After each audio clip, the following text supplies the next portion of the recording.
Ninong shot tayo mamaya ha, medyo sinwerte ako kanina sa sabong nakapanalo ng malaki. Aya ni Roldan sa kanyang ninong Ben na ninong niya sa binyag. Kaibigang matalik ito ng kanyang ama. Kaya naman sa lahat ng ninong niya ay dito siya malapit. Ito na din ang tumayong ama niya buhat ng mamatay tatay niya. Isang sabungero. Ang tatay niya kaya naman lumaki din siya sa sabungan. Ang ninong niya naman ay ang madalas na financer ng ama niya kapag nilalaban ang manok nito. Ganun ba Roldan? O sige, antayin mo na lang ako sa inyo. Magdadala na din ako ng mapupulutan, sagot Mang Ben. Naku ninong, wag ka nang magdala at ako nang bahala sa lahat saad ni Roldan. Pag uwi ng bahay ay agad nitong ibinalita sa ina ang pagkapanalo sa sabong. Naisinwerte ako ngayon. Ito po at binilhan ko kayo ng paborito ninyong pizza. May sakit ang nanay niya na si Aling Adele at si Roldan na lang ang nag-aalaga dito. 68 years old na ito. At dahil sa iniindang sakit ay hindi na makapaghanap buhay. Anak, kailan mo ba titigilan niyang pagsasabong? Alam mo namang iyan lagi namin pinag-aawayan ng tatay mo nung buhay pa siya. Baka pag nagkaasawa ka ay yan din ang pag-awayan niyo. Hay naku, nay, wag niyo na ako isipin. Libangan ko na ito. Tsaka wag kayong mag-alala. Kung sakali man na makapag-asawa na ako ay ititigil ko na po ang pagsasabong. Pangako ni Roldan sa ina. Nga pala na'y pupunta si Ninong mamaya at mag-shot kami ng kaunti. Paalam niya sa ina. O sige anak, basta wag papakalasing ha. Opo nay, alam niyo naman mahina lang ako uminom. Alas 7 ng gabi nang dumating di Mang Ben. O Maring Adele, para sa iyo, alam kong paborito mo yan. Iniabot nito ang supot na may lamang hinog na mangga. Salamat Paring Ben, pasensya ka na ha. At kailangan ko na ding magpahinga. Ikaw na bahala sa anak mo. Alam mo naman kung ano ang kapasidad niyan pagdating sa alak. Naku, walang problema Mare at mahina lang din naman ako uminom. Niyaya lang ako ng inaanak ko at ayaw ko lang tanggihan. Nagana si Aling Adele at ang magninong ay nag-umpisa na. Sa sala ay naginuman na ang magninong. 2 bote ng mucho ang hinanda ni Roldan at ilang putahe ng pulutan. Siya nga pala Roldan, wala ka pang kasintahan.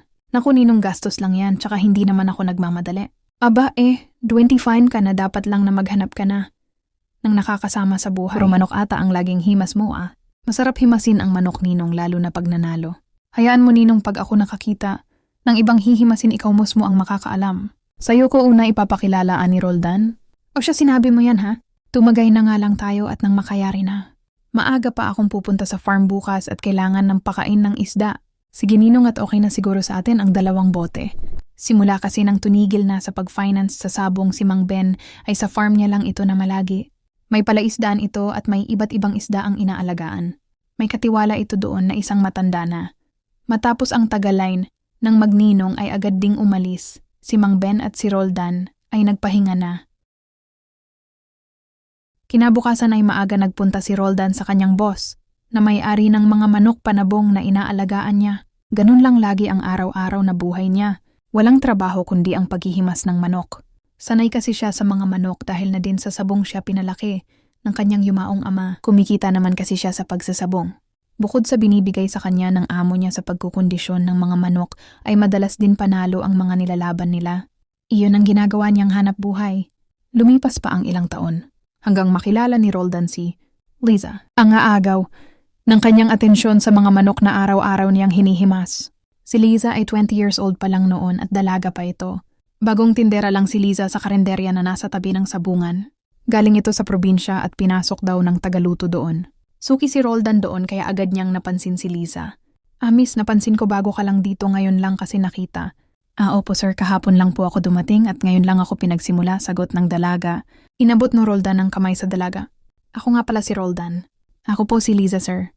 Matagal hinawakan ng binata ang palad ng dalaga hanggang sa kusa na itong bumitaw. Sir, sorry po, baka po kasi makita pa ako ni ma'am, ano pang isipin, paliwanag ng dalaga. Sorry din, ngayon lang kasi ako nakipagkamay sa babae at nakahawak ng malambot na palad. Pinamulahan ng muka ang dalaga. Ang tinutukoy na ma'am ni Liza ay ang may-ari ng karenderya. May kasungitan kasi yon at alam naman yun ni Roldan. Dahil kay Liza ay mas lalong mahaba ang nilalaan na oras ng binata sa sabungan. Minsan kahit walang sabong o kahit wala silang manok na ilalaban, ay tumatambay siya sa sabungan o sa karenderya. Dahil nais niyang makita o makausap ang dalaga, sa makatwid ay tinamaan ang sabongero sa tindera. Medyo hirap siyang makakuha ng tiyempo para makausap ito sa kainan, dahil na din sa higpit ng may-ari. At kahit antayin niya ang sarado ng tindahan ay kasabay naman ito ng may-ari umuwi sa kanilang tirahan. Stay-in kasi ito sa mismong bahay ng may-ari. Sa mga tingin niya na lang pinapahiwatig ang pagtingin niya sa dalaga, at sa tingin din ito sumasagot sa kanya. Ramdam niya na gusto rin siya nito. Ilang linggo na. Ang lumipas ay hirap pa din siyang makausap ang dalaga. Gusto niyang yayain ito na lumabas o kumain sa labas. Pero kahit isang araw lang ang off nito, ay nasa bahay lang at may bantay pa ito. Bigla niyang naaalala ang ninong niya. Naalala niya ba noong madalas pa ito sa sabungan ay malakas nga pala ito sa may-ari ng karenderya. Madalas kasi itong magpakain at malibre doon, lalo na pag nananalo sa sabong. Sa ninong niya naisip magpatulong para may date si Lisa. Ninong, kamusta na, shot ulit tayo? Saad ni Roldan habang kausap sa cellphone ang ninong niya. O bakit inaanak, nanalo ka ba ulit ng malaki? Hindi ako nanalo sa sabong, ninong, pero may iba akong gustong mapanalunan, sagot niya. Abah, mukhang interesting yang gusto mong mapanalunan, natatawang saad nito. Basta punta ka na lang sa bahay mamaya, ninong, ako nang bahala sa lahat. Kailangan ko lang ng inyong kaunting impluwensya.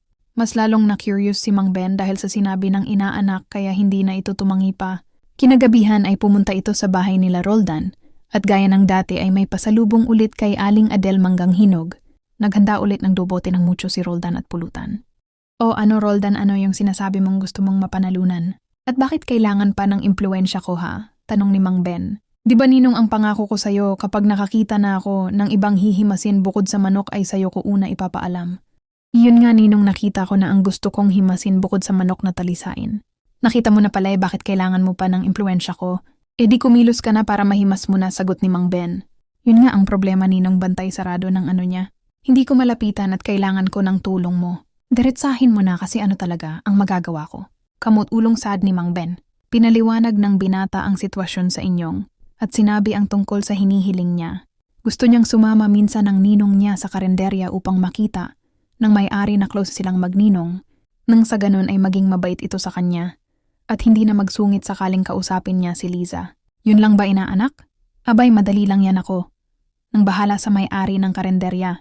Gusto mo bukas na bukas din ay puntahan natin? Tuwang-tuwa naman si Roldan. Nagkasundo ang magninong na magkita sa karenderya at doon mananghalian.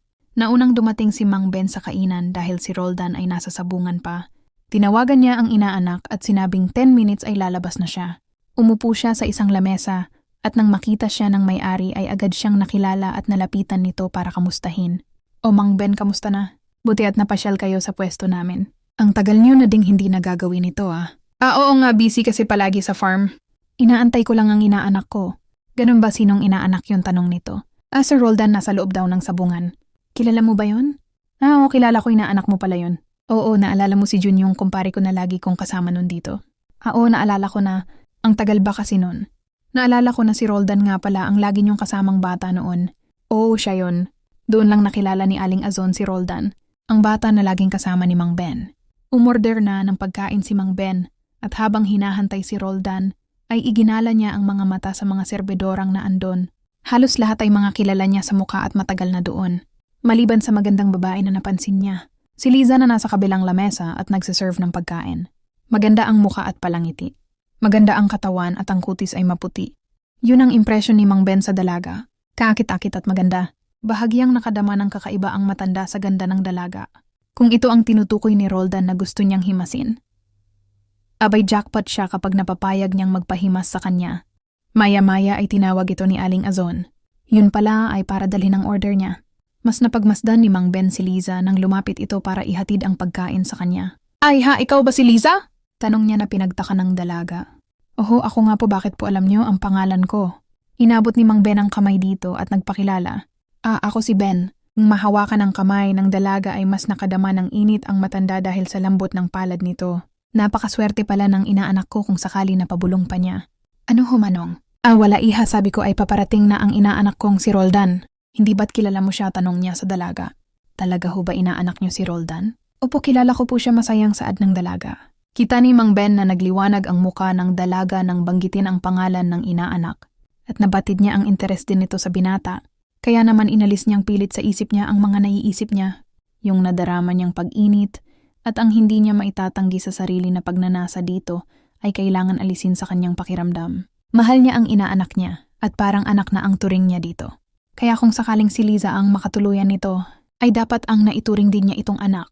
Hindi niya dapat ito pinagnanasan ng ganon. Maya-maya ay dumating si Roldan. Nakaredy na ang pagkain nila at si Liza ay bumalik na sa pag-deserve ng ibang mga customer. Ano ninong, nakita mo na ba ang babaeng gusto kong himasin? Kung si Liza ang babaeng tinutukoy mo. Aba, oo Roldan, nakausap ko siya. At ramdam ko na interesado din siya sa'yo. Dahil ang saya niya ninang sabihin ko na inaanak kita.